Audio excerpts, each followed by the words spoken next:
We're back. Don't worry about that. Alright. Not sure if anyone's here right now for Epic 7 and stuff, but we're gonna talk about the balance patch that was just currently released. I can get a quick screenshot of it. I'm gonna stream it.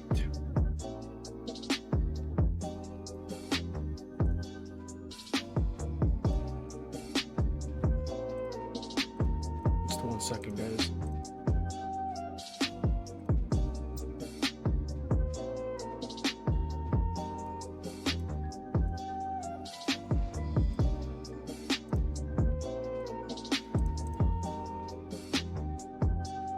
There we go.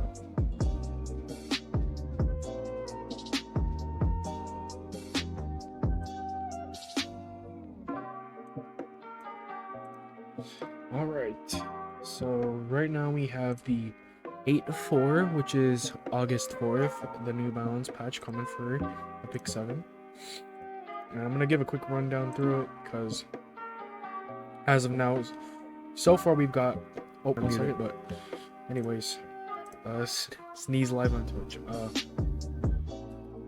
So right now we have the August 4th balance patch for these heroes and these artifacts, and so far we've gotten quite the backlash because as of now not a lot of people are enjoying the way these units were handled, but we're gonna look through it right now just to give a quick rundown through it and stuff.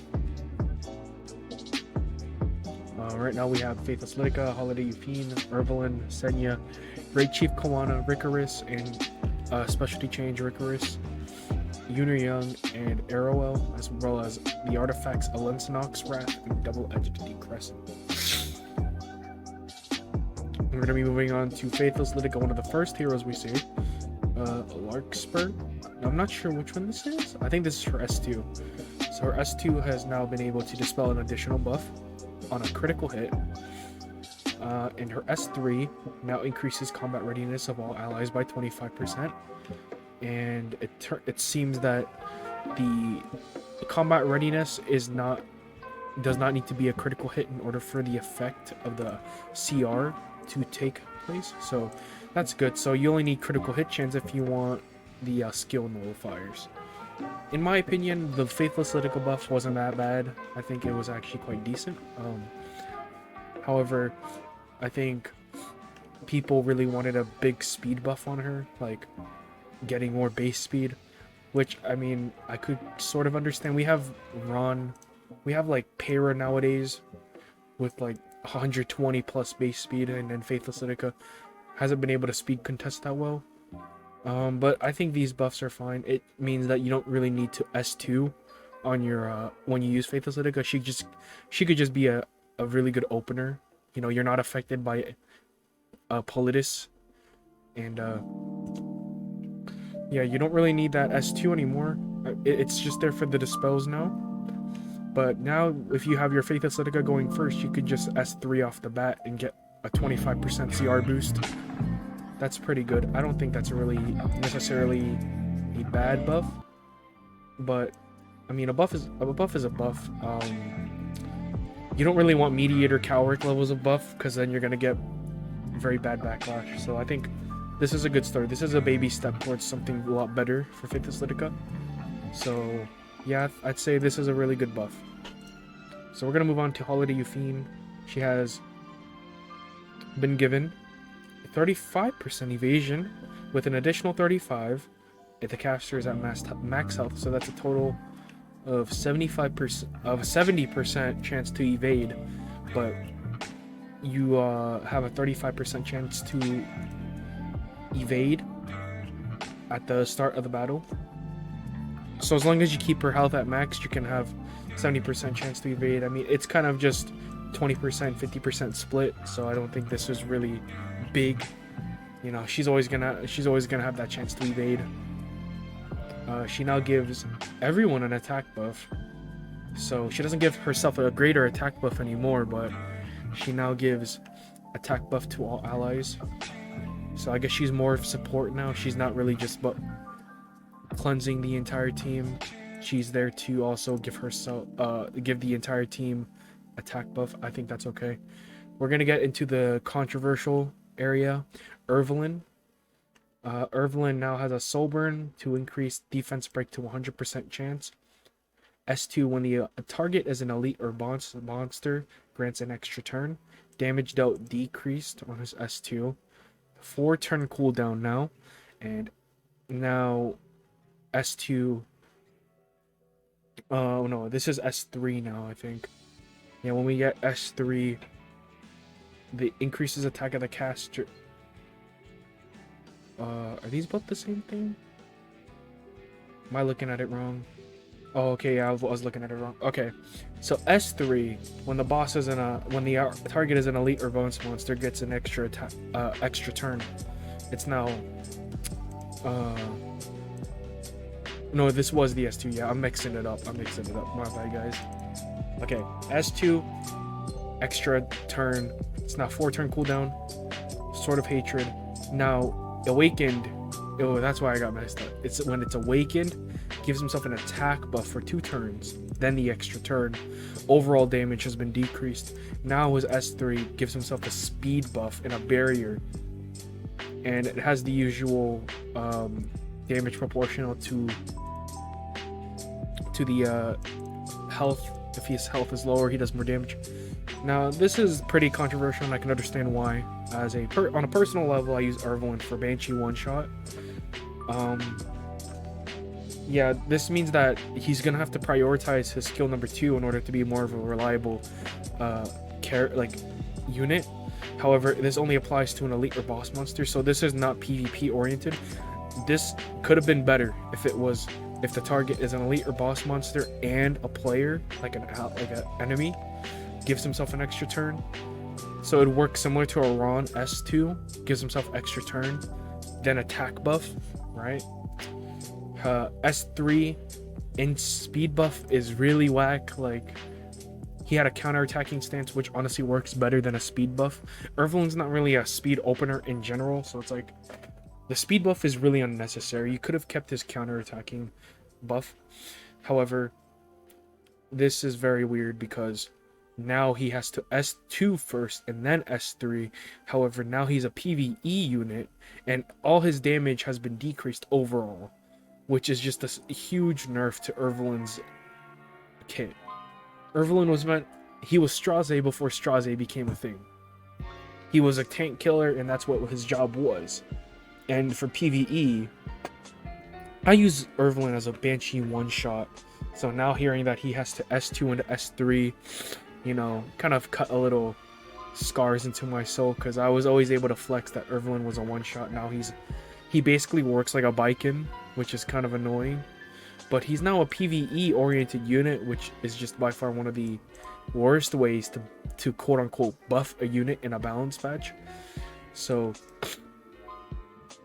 we can only hope that Smilegate doesn't go through with this. Yeah, this is very disappointing, especially for people that religiously used Ervalen. But we're gonna move on to Senya. She now gives a barrier to all allies and speed buff to herself. Barrier proportional to her attack. Not bad. That's not bad. 85% chance to provoke for 1 turn and 100% chance to decrease hit chance on her S1. Right. Wait, no, this is for S3. Yeah. This is not bad. This is actually pretty good. And she now gets 3 turn counterattack stance. Okay. This is not bad. I think that's pretty good. For the Senya users out there. Increases grace of the battlefield's barrier strength by 20% for the exclusive equipment, and you get greater attack buff for 3 turns. Now for the Senya users, that's pretty good. I think you guys got a solid buff, especially to your exclusive equipment. So yeah, I think there's no room for argument here. There's no room for complaints here. Random buff that just put RNG into her kit, but now you know that there's no RNG in her kit. You get Grace of the Battlefield, you get an immediate barrier to everyone, and she gets a speed buff. I would say my only complaint is speed buff is kind of counterproductive to her kit if she's going to be a bruiser, because you want to keep her counter-attacking stance as long as possible. giving her a speed buff is gonna cycle her faster, and you're gonna have to lose your counterattack stance for one turn. But overall, not bad, not bad. I think this was pretty good. This is a Great Chief Kwana. Really, who really cares about her? She gets more attack in 3 turns. 3 times can stack for her attack, but she's a Katie's slave, so who really cares about that? Here's what I have problems with. I just had this talk with my guild actually, but we have the Rikoris buffs, or should we say quote-unquote buffs, because these are not buffs. We're gonna get to Supreme Spear S3. Loses everything here with the red text, and the red text is gonna be the before, green text is the after. So now he decreases debuff durations of all allies for 2 turns and attacks enemies with Spear. 80% chance to inflict decreased speed and restrict for 2 turns. Okay. So he's become a little bit better with utility. He gets an AoE cleanse for his entire team. Not bad. That's very good. Damage dealt increased overall. Okay. It's now on a 5-turn cooldown, which is kind of disappointing, but what can you do, you know? Increases attack by 15%, replaced by the health. Critical hit chance replaces defense. Attack of all allies increases by 5%. Damage increased by S1, 10%. When using Quick Pierce, has a 100% chance to recover 5% of the damage dealt. Increases all of Supreme Spear's effect chances by 20%. So everything above would be 100%. And using S2 has a 10% chance to extend speed buff durations to 3 turns. Start of the turn, he gets an attack buff if he has not been debuffed. So what I have an opinion, my opinion on this is absolute dog shit, and I think they should keep his old kit, because my issue with Rikoris is he was a really good PvP and a PvE unit. Like, he fulfilled both roles really well. Yeah, of course there's going to be a unit out there who does it better than him, but he had that sort of chance to gain sustainability in like the current meta. So my personal buffs to Rikoris was 100% chance to stun the enemy with the highest combat readiness, and keeping that mechanic, keeping his healing on his S3. His healing on his S3 was really good. Like, that was really good. They should have never changed any of these runes except maybe his damage on like dark elemental heroes, which is very like counterproductive. Like, I would keep these runes the same, honestly. Like, damage dealt by Quick Pierce and the 5% recovery of health by damage dealt. But he would need 100% chance to stun, HP scaling damage, more reliability on his kit, like maybe 75% chance to defense break. If he has a speed buff, should be like, you know, turn to like 85% chance. And maybe change some of his runes to speed increase, overall speed increase, like base speed increase, like on Araz's skill tree, and maybe effect resistance for himself. This just completely turned him into a Katie's 13 slave, and it honestly disappoints me heavily, because Rikoris was not meant to be a damage dealer, which is what they're going for in these rune changes. Rikoris is a support utility unit who is supposed to support his entire team. You know, he gives everyone speed buff, decreases their skill cooldowns by 1 turn. S3s restricts the enemy, stuns the enemy with the highest combat readiness. S1 defense breaks. Like, his kit was not a DPS in a sense. Now, I heavily disagree with these. However, depending on whether Smilegate goes through with these buffs or rework will depend if I keep my Rikoris built. But that is my gripe with what they have done. I'll go deeper into that later, depending if anyone wants me to, but I will move on to Yuner Young. She's one of those ML3 stars, decreases debuff durations by 1 turn, so a little cleanse, and then she gets attack buff and immunity for herself. Okay, I mean, I don't see Yuner Young anywhere, so I don't really know if these buffs matter or not. Arrowell is the same for me. If you guys want to see the buffs here, you could see it on the stove page, pick 7. I know Arrowell is one of those knights, 3-star, those ML 3-star knights. I don't necessarily recall what she does, but here we could read it here. She can dispel 2 buffs. Sober increases effect chance to 100%. At the start of the battle and end of the turn, grants escort to the caster.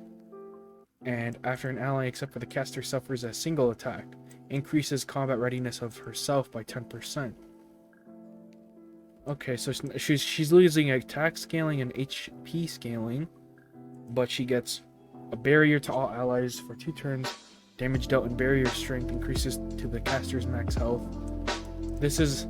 I'm not sure how this works because I don't use Arrowell, but I will say this buffs look a little okay, like decent. Like, I mean, she gets a reliable strip now, like she can dispel 2 buffs with the 100% chance. Escort, I think Escort's like that damage sharing buff with like Payra and shit. Alonsonox's Wrath, increased critical hit chance by 15%. After activating an extra attack on the caster's turn, increases combat readiness by 10 to 20%.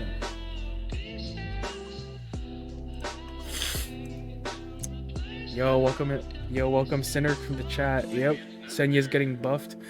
If you'd like, I can go back up and I could show you the Senya buffs. I just passed her actually. Double-edged Crescent increases evasion by 20% after successfully evading.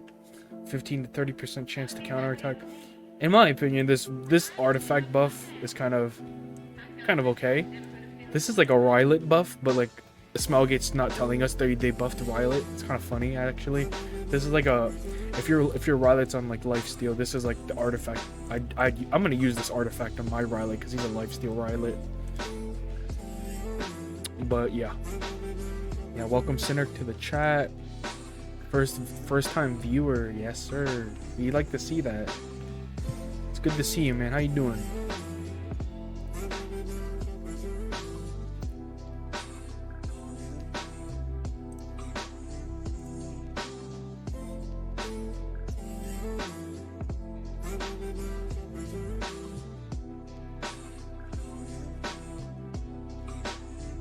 Did I just pass it? I just passed it.